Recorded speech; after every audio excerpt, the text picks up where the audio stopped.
Buenas noches, bienvenidos a Fondo, el programa de 101 Televisión en el que cada semana abordamos asuntos importantes para la vida de los malagueños. Hoy, en la víspera del Día de Andalucía, acabando ya un mes de febrero, que pese a ser el más corto, políticamente ha sido muy intenso en la provincia de Málaga y ha dado muchos titulares, sobre todo en torno a la movilidad, a la sequía, a la vivienda, que son algunos de los asuntos que últimamente más nos ocupan a los periodistas y a los políticos.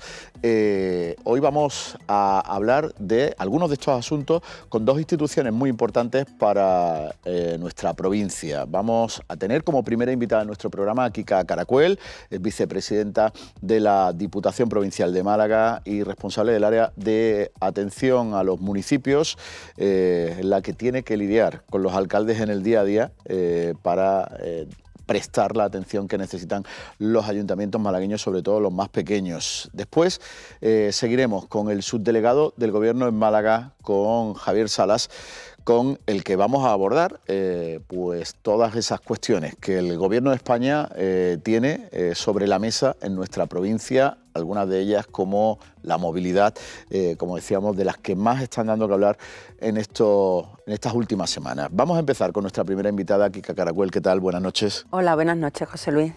Bueno, vamos a abordar la actualidad de la provincia desde la perspectiva de la Diputación Provincial, una institución fundamental, especialmente en los territorios donde los ayuntamientos son más pequeños y donde hay menos recursos propios de las instituciones locales, y ahí es la Diputación la que tiene que salvaguardar de alguna manera esos servicios.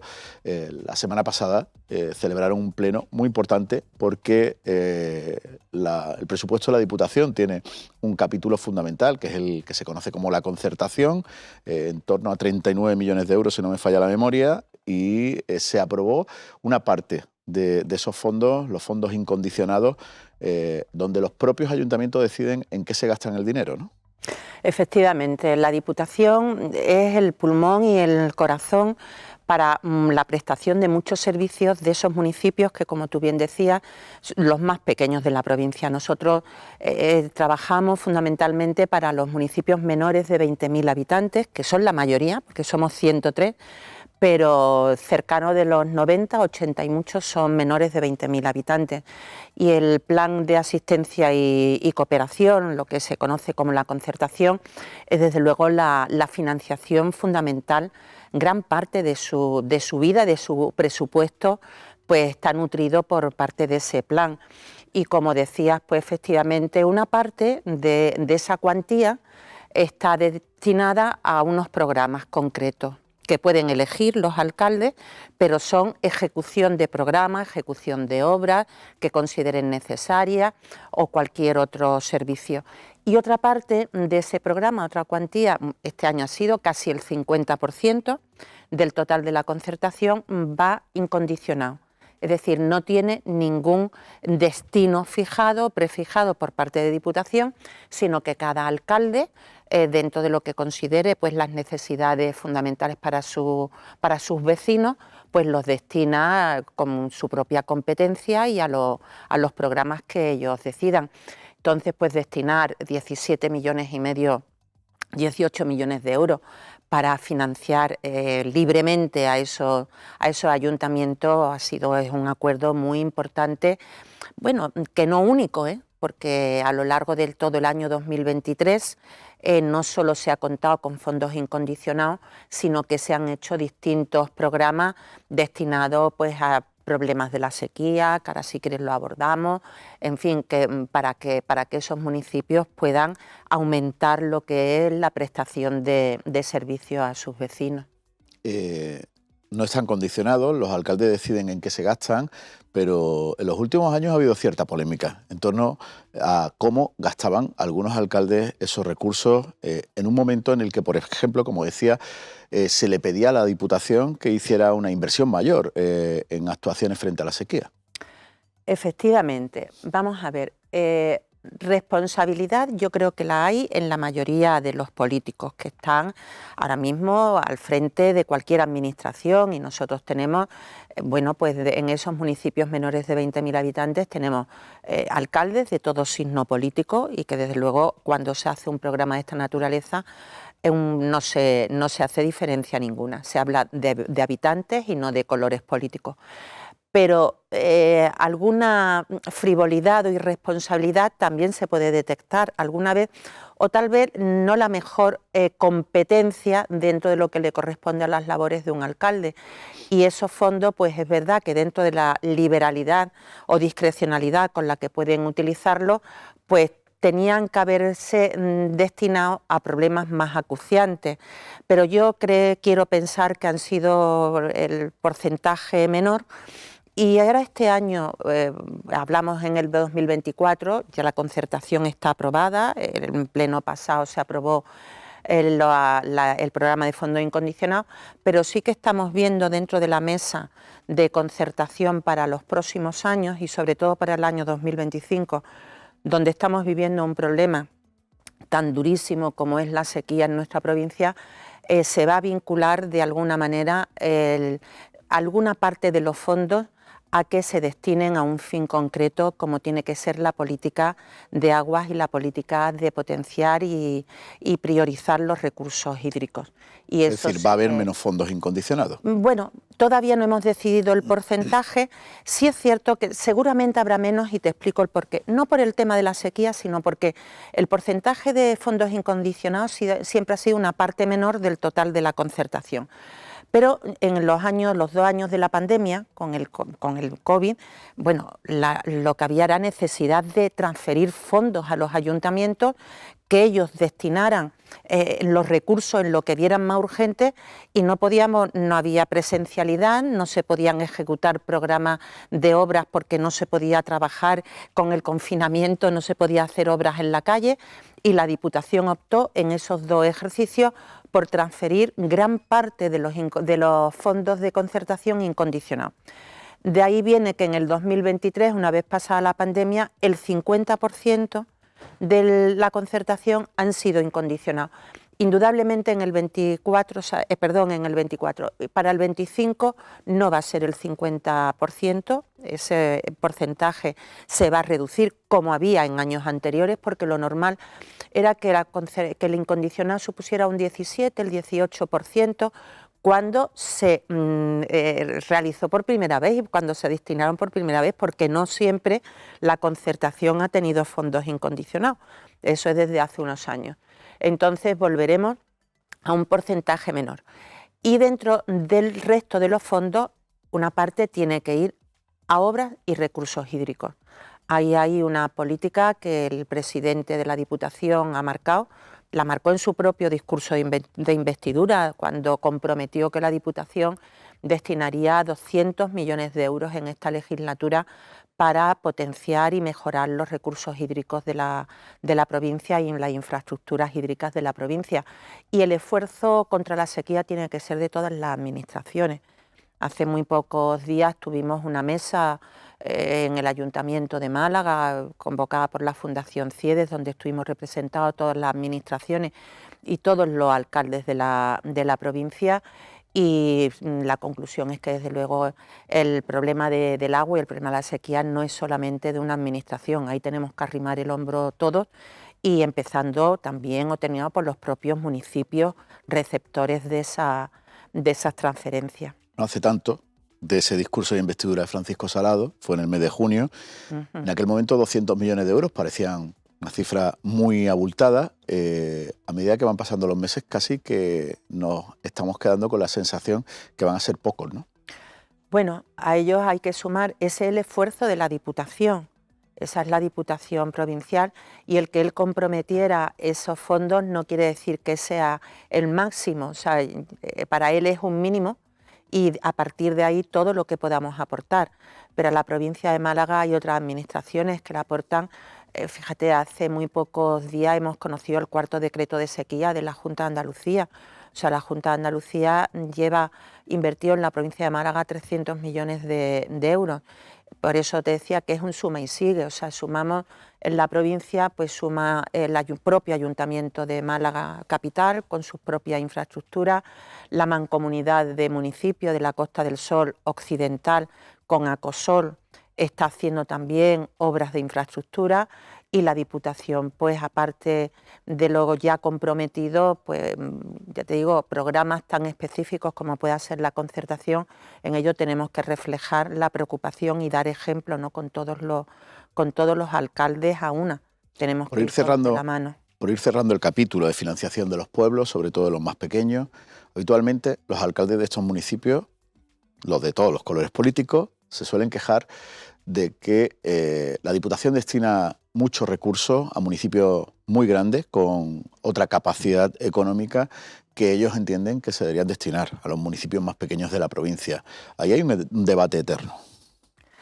Vamos a ver, yo lo entiendo y soy capaz de comprender el discurso o ese pero que ponen los alcaldes de municipios pequeños, pero la Diputación Provincial recibe transferencias del Estado y tenemos una participación en los tributos del Estado en función de la población, de toda la población de la provincia. Y es cierto que nosotros trabajamos por y para, sobre todo, los municipios más pequeños, pero no tenemos que olvidar que hay obras o infraestructuras que, aunque vayan destinados a un municipio mayor de esos 20.000 habitantes, al final repercute en toda la comarca. Por ejemplo, me refiero cuando se hizo el Hospital del Guadalhorce y se hizo con un equipo de gobierno socialista en la Diputación. Ese Hospital del Guadalhorce, bueno, pues se hizo con fondos de la Diputación en un municipio que no era pequeño, pero se entendió que se beneficiaba a toda una zona. Y si ahora pues el Palacio de Justicia se va a hacer en Torremolinos, o un Palacio de Justicia no acoge solamente a Torremolinos, sino que ahora mismo toda la población de la zona está muy condicionada por la falta de juzgados en ese territorio, en ese partido judicial.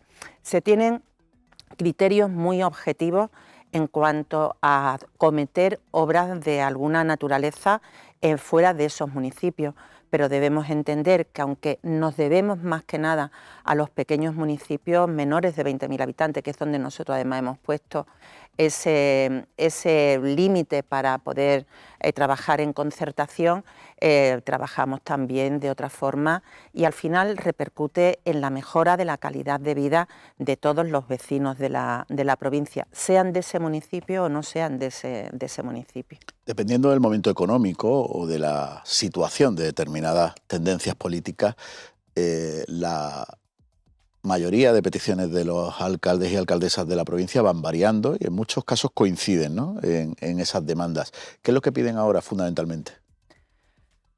Bueno, los municipios necesitan ahora mismo obras hídricas.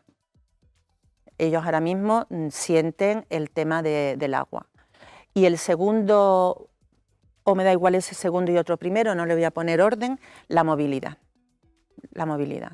Los municipios pequeños necesitan tener acceso porque es un instrumento clave para evitar lo que ahora se habla del despoblamiento, ¿no?, de la Málaga vaciada, se habla de la España vaciada. Es verdad que nosotros no tenemos un grave problema de despoblamiento en nuestra provincia, pero sí tenemos algunos municipios que han perdido población, mientras que otros ganan, hay algunos que pierden población y suelen coincidir con los que tienen más dificultad en los accesos. Hablo de pueblecitos de la municipios de la serranía de Ronda. Entonces, para ello es fundamental el tener mejores carreteras. Nosotros, en lo que son las carreteras provinciales, hacemos una inversión muy considerable cada año. Este año 2024 creo que son algo más de 11 millones de euros lo que van destinados a mejoras de carreteras provinciales. Las autonómicas también me consta que la Junta de Andalucía está haciendo grandes mejoras. Y después hay un tema que afecta a todos los municipios, sean grandes o pequeños, y es esa movilidad. Y ya hablo de los vecinos que de municipios pequeños se trasladan a Málaga Capital o a otros a trabajar. Por ejemplo, yo vengo de un municipio como es Marbella, donde muchísima mano de obra, trabajadores del sector de hostelería son de otros pueblos de la provincia, bajan de Casares, vienen de Manilva, vienen de pueblos pequeños donde el llegar supone un problema y muchas veces no pueden ni aceptar un puesto de trabajo, si tienen que ir desde Málaga a Marbella, pues porque no pueden afrontar el pagar un peaje como es el tema de la autopista.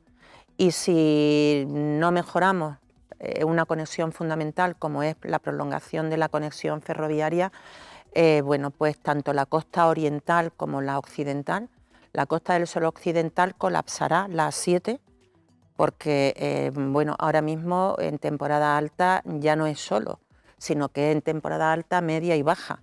El ir de Marbella a San Pedro o de San Pedro a Estepona es un problema. Y por la parte oriental exactamente igual, hablábamos de quién tiene que venir de Rincón de la Victoria, de Torre del Mar, de Vélez Málaga. Y ahora mismo el tema de la conexión ferroviaria en la zona de la Costa del Sol occidental es un problema prioritario. Ahí hay muchos cientos de miles de habitantes que son ahora mismo pues, discriminados porque, fíjate, se está bonificando de alguna forma el tren. Es verdad que donde hay tren, pues se está bonificando el transporte, yo lo veo razonable y que se está beneficiando a muchos ciudadanos, pero nosotros, sin embargo, no tenemos ese tren. Entonces, y si queremos tener un transporte más rápido o más seguro incluso, tenemos que pagar la autopista más cara de España, que es la del tramo de Fuengirola a Marbella. En ese sentido, en el Pleno también acordaron la semana pasada pedir al Gobierno que impulse el tren litoral y, mientras tanto, que libere el peaje de la AP7. El peaje. Además, tengo que decir que por primera vez, bueno, ahí hay una contradicción dentro del propio Partido Socialista, ¿no? Yo tengo que decir que la moción en el Pleno de Diputación fue aprobada por unanimidad, es decir, con el apoyo tanto de, bueno, la propuesta fue nuestra, del equipo de gobierno, la defendió mi compañero Cristóbal Ortega y fue apoyada por Con Málaga, fue apoyada por el Partido Socialista y fue apoyada por el Grupo Vox. No hay unanimidad en esa postura dentro del Partido Socialista, porque esa misma propuesta fue votada en contra, o está en contra y se manifiesta en contra el Daniel Pérez, ¿no?, que es el portavoz socialista en el Ayuntamiento de Málaga. Y hace pues 2 o 3 días a mí me sorprendió desagradablemente que el subdelegado del Gobierno en la provincia de Málaga dijera con esa ligereza, bueno, pues si tanto le preocupa al PP el tema de la conexión ferroviaria, pues que lo haga la Junta de Andalucía, ¿no? Me pareció una frivolidad que no me pareció razonable para una persona que representa al Gobierno de España en la provincia y ahora mismo pues también discrepa de lo que es la propia postura del PSOE en Diputación, ¿no? En ese punto de discrepancias se plantean, o la Diputación como institución que representa a toda la provincia, se plantea la posibilidad de sentar a todos en la mesa y buscar soluciones que puedan dar respuesta a las necesidades de los malagueños. Claro que sí. Hubo una reunión, una convocatoria hace, yo creo que un mes y medio, para presentar un proyecto que ha sido financiado por Unicaja y que ha realizado un equipo de ingeniería malagueño, presentando un proyecto de tren litoral, ¿no?, para prolongar desde Fuengirola hasta Marbella.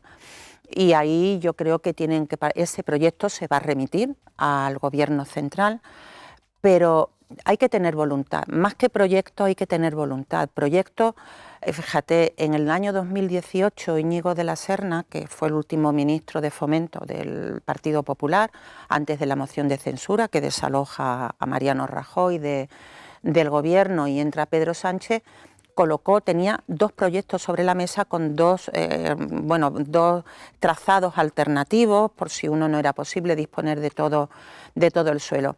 Eso era en el año 18, por no remontarme más atrás. No se ha vuelto a saber nada de esos proyectos, o sea que proyectos hay. Lo que desconcierta mucho es que un secretario de Estado de Fomento venga a Málaga y a preguntas de algún medio, de la prensa, pues diga que no conoce la necesidad de que haya de un proyecto para el tren, la prolongación de ese tren. Eso creó malestar y desconcierto en todas las administraciones, ¿no? Porque ¿cómo que no hay necesidad? Son muchas miles de personas afectadas, hablamos del desarrollo de una zona, pero ya no solamente por lo que supone dentro del sector del turismo, sino también de los propios vecinos. O sea, no siempre tenemos que pensar en quienes nos visitan, sino, como hablábamos antes, de gente que su puesto de trabajo depende de tener ese transporte o no tenerlo.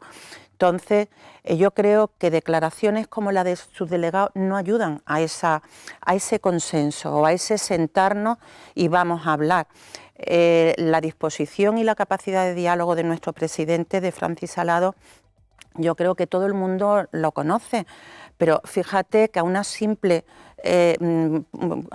frase o un simple mensaje que él puso sobre el problema de las cercanías, ¿no? Los problemas que estaban teniendo cuando tanto se paraba averías de tren para Fuengirola y demás, el ministro de ahora pues cogió y lo bloqueó en Twitter, bueno, lo que ahora es X, ¿no? O sea, ¿esa ahora situación mismo, se está hablando menos? ¿Ha mejorado? Bueno, hace días que no tenemos averías, lo cual es ya pues algo positivo, ¿no? Porque también era sorprendente, o sea, parece que la falta de mantenimiento en los últimos años está provocando pues que las averías en los trenes, no solo en el de cercanía nuestro de aquí de la provincia, sino que a nivel nacional, o sea, una máquina se prende fuego, la otra se para en mitad de la nada. Entonces parece que la política que ha seguido los últimos años el gobierno de Pedro Sánchez no ha sido demasiado positiva para el transporte ferroviario. En el Pleno, por ejemplo, se aprobó una propuesta de Conmálaga para instar a la Junta de Andalucía a que asuma o a que pida las competencias en la red ferroviaria en Andalucía. Parece que es algo muy lejano, ¿no? Es lejano porque, vamos a ver, las transferencias de competencias necesitan también su financiación. Yo estaría encantada, supongo, pues de asumir unas competencias si me dejaran todo, pues el trazado muy bien hecho y la obra ejecutada, y a partir de ahí pues yo veo si tengo capacidad para hacer esa tarea de mantenimiento. Pero nosotros tenemos una red de cercanías muy deficitaria, las frecuencias son bajas, entonces, claro, eso más que ceder competencias beneficiosas parece que traspasarnos problemas que no han sido capaces de arreglar o de solucionar la administración competente. Entonces yo sí que invocaría, pues ese consenso. O sea que yo estoy convencida de que la capacidad de diálogo que tiene el presidente de la Diputación, en cuanto, si nos circunscribimos a la provincia de Málaga, ¿no?, pues que sea capaz de alcanzar a otra administración, en este caso a la central, porque el proyecto de tren para Marbella, para la Costa del Sol, nos jugamos el desarrollo y el vivir de los próximos años. Ahora mismo es sin duda alguna uno de los asuntos de los que más se habla en la provincia, pero señalaba antes otro que ha pasado a un segundo plano, que es el de la despoblación de muchos pueblos del interior de la provincia o de algunos pueblos del interior de la provincia. La Diputación puso en marcha hace 4 años un plan frente a la despoblación. ¿Está funcionando? Bueno, seguimos trabajando en ello. Es verdad que hay municipios que han frenado reduciendo la pérdida de vecinos, la pérdida de habitantes, pero eso no es una tarea de un año ni de 2, es de constancia y de contribuir, pues como hablábamos, con recursos. Y por ejemplo, en la concertación que estamos viendo para la próxima plurianualidad, la del 25 y la del 25-29, lleva programas específicos para los municipios para efectivamente seguir luchando contra esa pérdida de vecinos. Una de las cosas más importantes que se ha hecho es llevar la capacidad de todo lo que es ahora mismo, pues todo lo que es internet, la vida digital. Un municipio no puede mantener sus trabajadores, sus vecinos o invitar a gente a irse a vivir allí si no pueden teletrabajar, por ejemplo, no tienen acceso a todo lo que es la vida digital ahora mismo. Y eso, la Junta de Andalucía ha hecho un programa muy interesante, llevan ya 2 años, que es el Plan Vuela, dotado pues con más de 200 millones de euros, que está llevando a todos los municipios lo que es la digitalización. Y con ello hablaba también del tema de las carreteras. Cada vez que mejoramos una carretera en la provincia, estamos mejorando la vida y el acceso de esos vecinos, que no tienen por qué ser discriminados en servicios, tienen que tener acceso a la sanidad o a colegios de o a la cultura, simplemente poder ir a un teatro o venir a Málaga a un teatro o a un festival y no tener el problema de la lejanía por el déficit. En otro momento evaluaremos también cómo están funcionando otras propuestas, como esas medidas frente a la exclusión financiera en algunos pueblos del interior. Nos hemos quedado sin tiempo. Kika Caracuel, muchas gracias por estar a fondo en 101 Televisión. Gracias, José Luis, gracias 101, porque es de verdad muy agradable el poder tener acceso a tanta gente como ve 101 para comentar lo que hacemos desde la Diputación Provincial. Gracias. A todos ustedes no se vayan. Enseguida vamos a seguir hablando de la situación de la actualidad malagueña con el representante de otra institución muy importante, con el subdelegado del Gobierno de España en nuestra provincia, Javier Salas.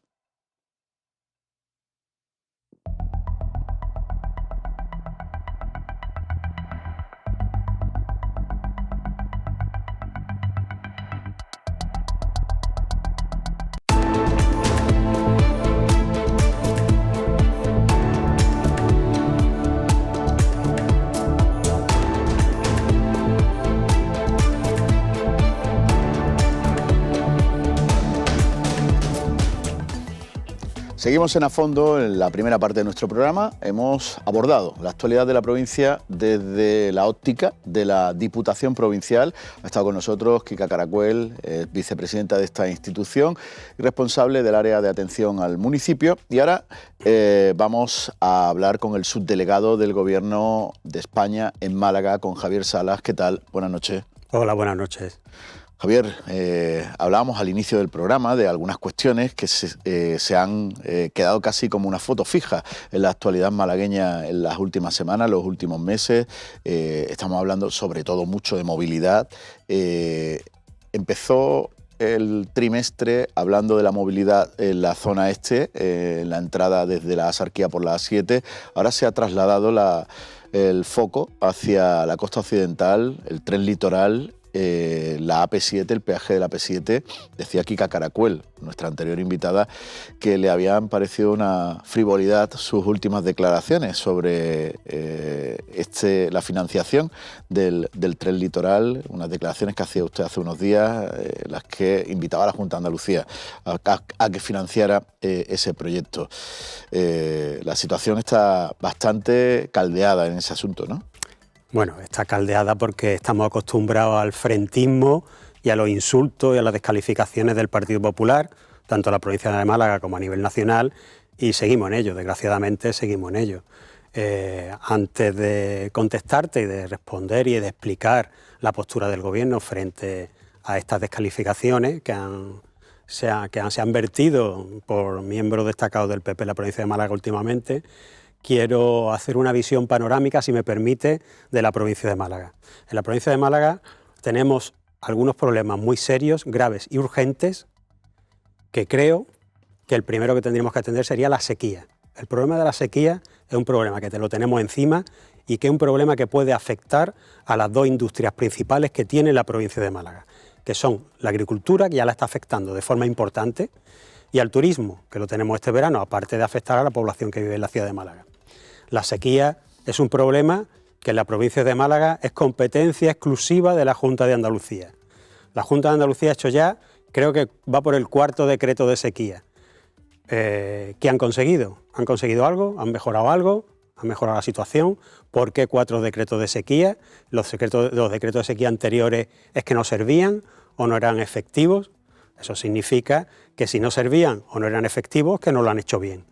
Esa es la gestión de la Junta de Andalucía. Se puede hacer otro análisis. En cuanto a sequía. Si han tenido que hacer 4 decretos de sequía y todas esas obras, que había muchas cosas por hacer en la red hídrica de la provincia, ¿no?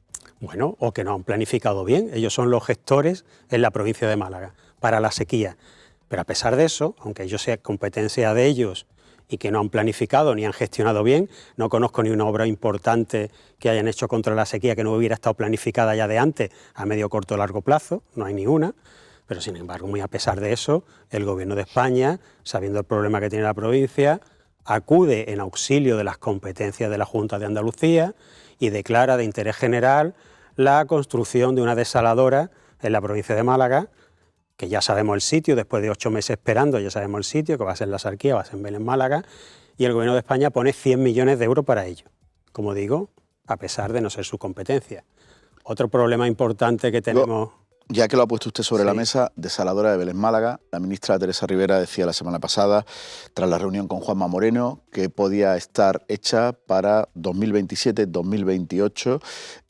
Ahí también ha habido sus más y sus menos entre el Partido Popular y el PSOE, cuando desde el Gobierno de España se le pidió a la Junta la redacción del proyecto de esa desaladora. La Junta dice que ellos han cumplido con lo que estaba en el protocolo que se firmó hace unos meses. ¿En qué ha quedado todo eso?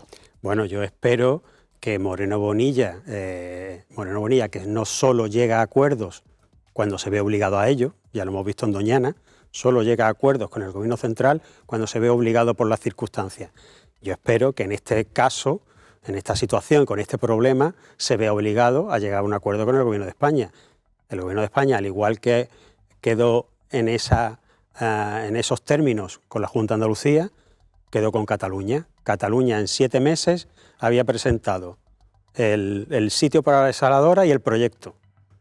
Y la Junta de Andalucía pues decía que el proyecto no lo quería hacer. Estamos acostumbrados a la falta de gestión y falta de trabajo de la Junta de Andalucía, pero que sean responsables y consecuentes. Si se llega a un acuerdo, aunque no sean por escrito, aunque sean de otra forma, se tienen que llegar y se tienen que cumplir como ha hecho Cataluña. Yo me imagino que Moreno Bonilla, cuando no vea otra solución, pues llegará a un acuerdo con la ministra, como digo, como ha llegado en Doñana. Entonces, esa es la gestión de la Junta de Andalucía en agua. Pero es que tenemos otros problemas importantísimos en la provincia de Málaga. Aparte de la sequía está la sanidad. La sanidad está cada vez más deteriorada, vemos cómo los centros de salud atienden cada vez menos a la gente, a las personas, la sanidad privada está engrosando, incluso ya tienes problemas de gente, porque hay muchas personas de clase media que prefieren apuntarse a la sanidad privada que mantener en la deteriorada sanidad pública, y bueno, había movilizaciones contra la deriva de la sanidad pública cuando gobernaba el PSOE en Andalucía, y ahora ojalá tuviéramos la sanidad pública que teníamos cuando gobernaba el PSOE de Andalucía, cuando la Junta de Andalucía tiene el presupuesto mayor de la historia y las mayores transferencias desde el Gobierno de España. La Junta de Andalucía ahora maneja un 45% más de presupuesto desde el Gobierno de España que cuando gobernaba Rajoy y gobernaba el PSOE en Andalucía. Es decir, Pedro Sánchez le da a Moreno Bonilla un 45% más de lo que le daba Rajoy a la Junta de Andalucía socialista. Y sin embargo la sanidad, que es el principal gasto, cada vez está más deteriorado. Pero no solo eso, hoy salía en un medio de comunicación que el principal problema de los malagueños que están viendo ahora es la vivienda. La vivienda, competencia de la Junta de Andalucía y competencia del Ayuntamiento. Ahí a quién acude, quién está haciendo VPO en la ciudad de Málaga, el Gobierno de España. Estamos en una serie de promociones en la zona universidad de Málaga, junto con Junta de Andalucía y con Ayuntamiento de Málaga, pero en la cual la financiación la pone el 80% el Gobierno de España y el resto Junta de Andalucía, aparte de buscar financiación por otro lado el Ayuntamiento y los suelos, el 80% lo pone el Gobierno de España, y eso, que no somos competentes tampoco en eso, también acudimos al auxilio porque vemos el problema. Así está la situación en los 3 principales problemas que son competentes la Junta de Andalucía. Sí, pero me reconocerá que la movilidad ahora mismo también es un problema, ¿no? Ahora, ¿qué hace el PP? Vamos a desviar el asunto, que no hablemos de lo que soy competente yo, y vamos a desviar el asunto para cosas que es competente otra administración, como el caso del Gobierno de España. Entonces, dentro de estas circunstancias, que evidentemente hay que plantearse la movilidad de la provincia de Málaga y hay que hacer actuaciones en la movilidad de la provincia de Málaga. ¿Qué había hecho del tren litoral? Digo por ir concretando un poco la situación. Sí. ¿Qué había hecho del tren litoral cuando se produce el cambio de gobierno y Pedro Sánchez se hace con el gobierno de España? Hasta entonces, ¿qué había hecho? Si me permite un pequeño inciso, ahora voy a ello. ¿De movilidad este gobierno qué está haciendo? Como bien sabes, hemos ya abierto el estudio para licitar el estudio de la movilidad desde la zona oriental de Málaga a la ciudad de Málaga. La A7 está muy colapsada y a partir de ahora vamos a hacer el estudio para ver qué alternativas de solución tiene el acceso desde la zona oriental de Málaga a la ciudad de Málaga. Ese estudio nos dirá qué es solución posible a medio y largo plazo, si hacer otra vía de comunicación, si ampliar la A7, etcétera. Ya nos lo dirá ese estudio, pero hemos empezado por esa solución. En cuanto a cercanías, esta legislatura pasada hemos ampliado el C2 desde Álora al Caminito del Rey. Primera ampliación de recorrido que se hace en el Cercanías de Málaga desde que se inauguró en 1975. Primera. Y después estamos haciendo una inversión, vamos a hacer este año una inversión de 40 millones de euros en ampliar el C1 y dotarlo de doble vía en algunos tramos para que de 20 minutos pase la frecuencia a 15 minutos y pasen más trenes, con lo cual mejore el servicio. Es también la mejor ampliación o la única ampliación que va a tener el C1 desde 1975, aparte de mejoras en las estaciones de La Nogalera o de Fuengirola que ya hemos hecho. Es decir, el esfuerzo inversor, aparte de carreteras, que son 70 millones de euros en la provincia de Málaga, el esfuerzo inversor de este gobierno en la provincia de Málaga es como nunca, como hace años que no se había visto en nuestra tierra. Dicho esto, vaya, yendo al tren litoral. El tren litoral, en su momento, fue Manuel Chávez con Magdalena Álvarez las que llegaron a un acuerdo para hacer el tren litoral. Cuando hubo cambio de gobierno y llegó el PP con Ana Pastor, lo paró todo. Por mucho que digan que Íñigo de la Serna tenía algo en el cajón, en la época de Íñigo de la Serna había recortes en todas las administraciones, no había ni para papel y no había ni para impresora, no había para nada. No había ningún proyecto con Íñigo de la Serna. El PSOE cuando llegó no se encontró ningún proyecto en los cajones, no había proyecto de tren litoral. El PP... Es decir, no hay ningún documento técnico que se haya hecho ya y que esté ahí para seguir trabajando. Hay que empezar de cero. Hay que empezar de cero, no, habrá un histórico desde entonces, como digo, desde Manolo Chávez con la ministra Magdalena Álvarez, hay una serie de documentos, pero evidentemente van pasando los años, las necesidades van variando, la población es distinta, se siguen haciendo urbanizaciones en la costa, los pueblos de la costa, Marbella, por ejemplo, Fuengirola, Torremolinos han ido creciendo en los últimos 20 o 30 años sin reservar espacio para infraestructuras ni ferroviarias ni de carretera. Rincón de la Victoria ha crecido en los últimos 20 años en un urbanismo desmesurado sin reservar espacio. Rincón de la Victoria tiene la misma carreterilla de la costa desde hace 50 años y ha crecido enormemente. No se ha reservado espacio, no se ha pensado urbanísticamente. En la Costa del Sol tampoco. Ha sido un urbanismo para hacer caja en los distintos ayuntamientos. Y ahora el problema se va agravando cada vez más, por eso hace falta estudios serios y rigurosos. ¿Qué hizo el secretario de Estado de Transporte cuando vino aquí? Pues si hay un documento, como le dijo el alcalde, más actualizado, dádmelo, lo veo, los técnicos del Ministerio lo estudian y ya veremos qué hacer. Solo dijo eso, no dijo que lo íbamos a hacer ya, ni que no lo íbamos a hacer, el tren litoral, simplemente que íbamos a partir de ese estudio. Ese estudio al que se refería antes Kika Caracuel también. El estudio de Fundación Unicaja. Una semana. De Fundación Unicaja, que se lo dio al Ayuntamiento de Málaga. También es curioso que o Unicaja o Ayuntamiento encargue un estudio del cual no es competente suyo, ¿no? Pero bueno, también es curioso. Total, que ese estudio ahora mismo está en el Ministerio. ¿Qué decía yo el otro día? Que bueno, que si el PP está tan interesado también, otra administración que puede promover el tren litoral es la Junta de Andalucía. ¿Por qué? La Junta de Andalucía en el Estatuto de Andalucía tiene competencia para hacer vías de trenes intracomunitarias dentro de la comunidad. Ahora mismo Cataluña y País Vasco están reclamando las competencias de cercanías. Están llegando a un acuerdo para que se les ceda. Si está en el Estatuto de Autonomía. Es más, Marifran Carazo, consejera de Fomento, a finales de 2022 pedía para Andalucía los cercanías y tenía un proyecto para conectar ciudades andaluzas a través de un tren hecho por Andalucía. Pero los que reclaman competencias con asignación a esas competencias. Claro, pero bueno, tú reclamas las competencias, las apruebas, las quieres y después nos sentamos a ver qué asignación hay. Pero si no las reclamas, ¿qué asignación te voy a dar? Eso es lo primero, ¿no? Bueno, pues esa fue Marifran Carazo. Sin embargo, hace poco, en el Parlamento andaluz, a una iniciativa de los distintos grupos, Moreno Bonilla votó en contra de asumir las competencias de cercanía. Votó en contra de asumir una competencia que tiene el Estatuto de Autonomía que él tanto defiende. Ese que es tan andaluz, que se envuelve en la bandera andaluza, no quiere desarrollar el Estatuto de Autonomía. Entonces, la incongruencia del PP está clara. Yo no quiero asumir unas competencias que en otras comunidades sí, que podía desarrollarlas, que no las quiero, y sin embargo que lo haga el otro, cuando yo en su momento ni lo hice ni lo pensé hacer. Entonces yo solo quería poner de manifiesto esa incongruencia y esa incoherencia absoluta del PP. Claro, como lo he puesto de manifiesto, pues se ve que se han molestado un poco y hoy en un medio de comunicación me han atacado, incluso insultándome, presidente de la Diputación llamándome traidor, y la delegada de la Junta de Andalucía incluso aludiendo a mi familia. Entonces yo, primero, le pediría a la delegada de la Junta de Andalucía, que es delegada de la Junta de Andalucía, aparte de ser presidenta del PP, representa a todos los andaluces. Primero que me pida disculpas en público y que no meta a mi familia en esto, por supuesto.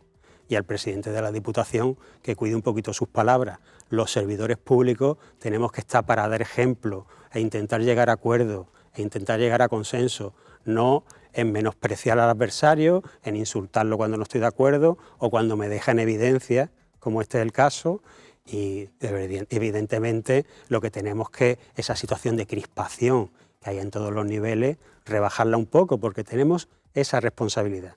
Los políticos tenemos la responsabilidad de llegar a acuerdos y a soluciones, no a pelea, a crispación o a insultos.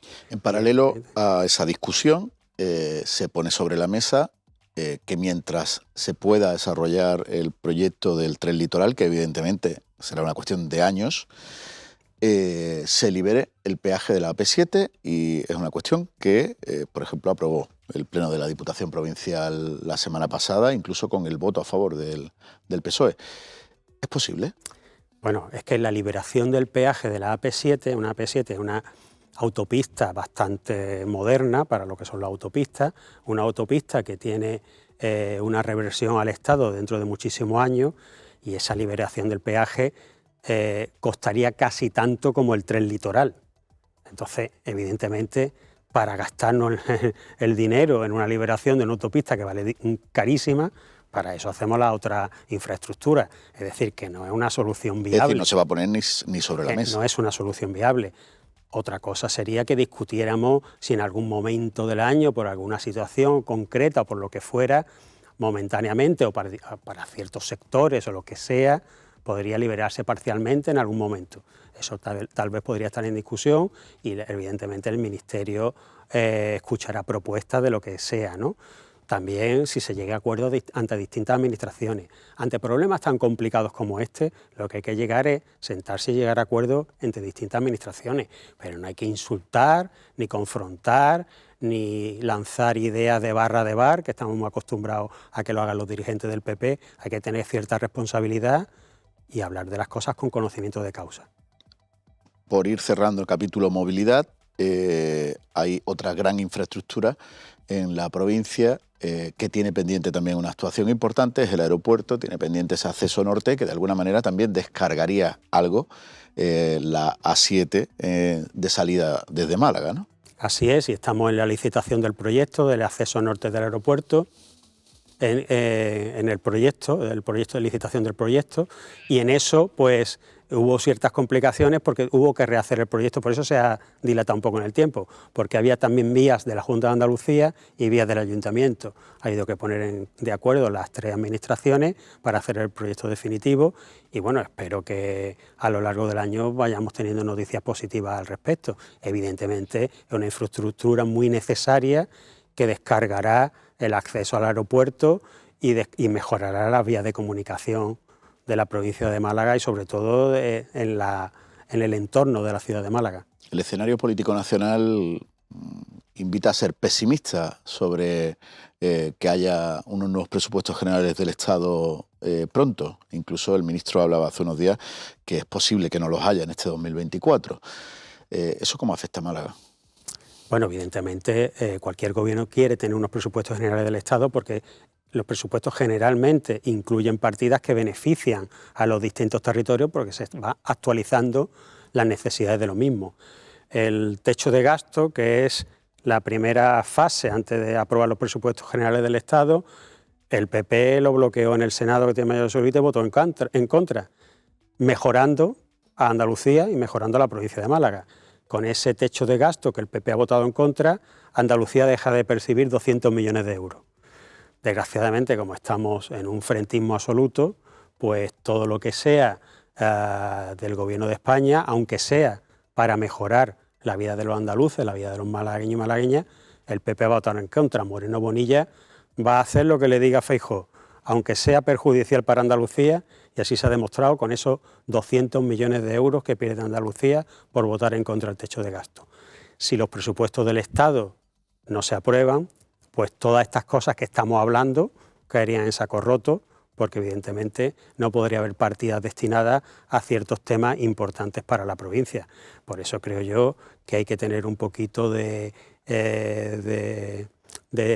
visión de futuro, y creo que al final es muy posible que salgan, yo confío en que salgan los presupuestos del Estado para bien de Málaga y bien de Andalucía. Cuando las instituciones colaboran, las cosas sí salen. Y lo hemos visto recientemente con el acuerdo para la llegada de otra gran empresa importante del sector tecnológico a Málaga. En ese sentido, ¿cómo valoran desde el Gobierno de España esa Málaga tecnológica en la que estamos ahora? Bueno, pues la valoramos muy positivamente porque siempre hemos trabajado para ello. El Parque Tecnológico de Andalucía se fundó por un gobierno socialista. Las grandes infraestructuras de la provincia siempre han venido de la mano de gobiernos socialistas. No hay una gran infraestructura o una gran inversión en la provincia que haya venido de la mano de otro partido, y entre ellas el Parque Tecnológico es vital para el futuro de Málaga porque primero diversifica el tejido industrial de la provincia, ya no solo sería turismo y agricultura, sino a nivel tecnológico, y después es una mano de obra muy especializada que atrae mucha riqueza añadida a la provincia de Málaga y por lo tanto tiene que ser una prioridad. En este caso el presidente Pedro Sánchez vino a Málaga porque consiguió traer a la provincia el laboratorio de investigación principal de Europa de Vodafone, y también en esa línea de actuación ha podido conseguir que a nivel internacional el IMEC, este centro que está comentando, que va a implantarse en el Parque Tecnológico, el centro principal de semiconductores, de investigación de semiconductores del mundo, venga también al Parque Tecnológico en Málaga. Es una noticia trascendental para el futuro de la provincia de Málaga, y cuando digo trascendental es que puede cambiar el perfil económico de la provincia a mejor, con lo cual estamos muy ilusionados desde el Gobierno de España, y evidentemente cuando se le plantea a la Junta de Andalucía o al Ayuntamiento esto, no iban a decir que no, sería una barbaridad porque había muchos territorios locos por tenerlo, ¿no? Entonces desde el Gobierno de España se ha apostado por Málaga, y muy orgulloso de que haya sido así y de que se siga apostando por la tecnópoli malagueña para que sea un referente ya no solo nacional, sino internacional. Vamos con otro de los grandes debates, en concreto en la ciudad de Málaga. Además, ahora ya la pelota está en el tejado del Gobierno de España, la Torre del Puerto. Se va acabando ese camino y ahora va a ser el Consejo de Ministros el que va a tener que decidir, ¿no? Así es, lo que pasa es que ha tenido ahora, tiene un problema judicial porque hay una entidad que la ha denunciado, ha puesto un contencioso administrativo contra el procedimiento de aprobación de la Torre del Puerto, y entonces no creo que pueda llegar al Consejo de Ministros antes que se resuelva este contencioso administrativo. Pero una vez que llegue, el Gobierno determinará si se cumplen los requisitos para que se levante una excepción a la ley, porque la ley dice que en los puertos, en los terrenos portuarios, no se pueden construir ni viviendas, ni oficinas, bueno, ni viviendas, ni hoteles, ni cosas así. Entonces, un edificio dedicado a hoteles, a viviendas o apartamentos sería una excepción a la ley, y para que eso pueda darse, el Consejo de Ministros tiene que aprobar esa excepción a la ley. Quiero decir esto, que por mucho que haya informes que digan que eso está muy bien, que es maravilloso, puede que el Consejo de Ministros no aprecie esa necesidad o esa... ¿Cabe esa posibilidad?